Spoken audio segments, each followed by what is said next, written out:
Karibu sana katika banda letu na vipando vyetu vya halmashauri ya wilaya Singida. Katika vipando hivi vilivyoko hapa kwenye viwanja vya Nane Nane, tuna vipando vya alizeti, na kwenye alizeti tuna aina mbili, lakini pia tuna mtama katika vipando hivi, lakini pia tuna vitunguu. Kwa hapa mbele yetu tunaona tuna shamba, tuna kipando cha mbegu ya alizeti, na alizeti iliyoko hapa inaitwa LG 50745 inasambazwa na watu wa Sidiko. Kampuni ya Sidiko ndio wanasambaza hii mbegu. Kwa hiyo kama unavyoiona, mbegu hii inakomaa kwa siku 115 mpaka siku 120, lakini kama hali ya hewa iko vizuri mpaka siku 90 umeweza kuivuna. Na mbegu hii inatofautiana na mbegu zingine kama tunavyoendelea kuziona. Kwenye maeneo yetu tunavyoenda kupanda mbegu hizi huwa tuna changamoto ya ndege.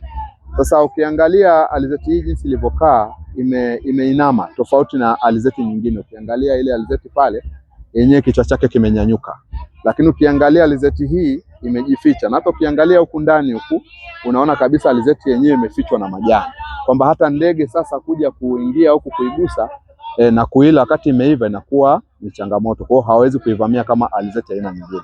Hii ni alizeti kutoka Sidiko. Lakini kama tulivyoiona hapa, tangu tulivyoandaa ile shamba letu, kwanza tulianza na zoezi la upimaji wa afya ya udongo, tukajua kwamba udongo unahitaji kufanywa nini kabla ya kupanda ile zao la alizeti. Kwa hiyo baada ya kufahamu, tukaanza kutumia samadi, lakini pia tukatumia mbolea za viwandani tulizotumia. Tulitumia mbolea Minjingu, lakini pia tukatumia na Can Plus kutoka Minjingu, kampuni hiyo ya mbolea.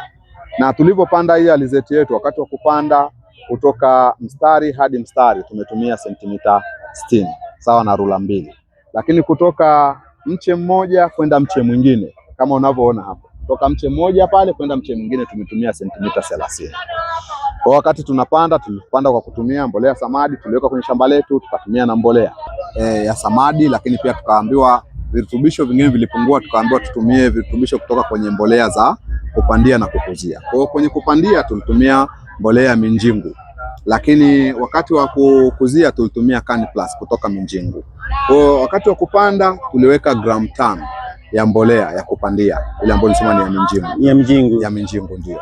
Lakini wakati wa kukuzia pia, baada ya kufanya palizi vizuri, tunapokuja kukuzia alizeti yetu tulitumia Can Plus ili alizeti yetu ikue vizuri, iende vizuri na majani yake yawe ya kutosha. Lakini pia kwa sababu tunahitaji mafuta kwenye alizeti, tunahitaji kirutubisho kinaitwa sulfur. Kwa hiyo ili alizeti yetu ikae vizuri, kwa hiyo tulifanya ukuziaji wa alizeti yetu.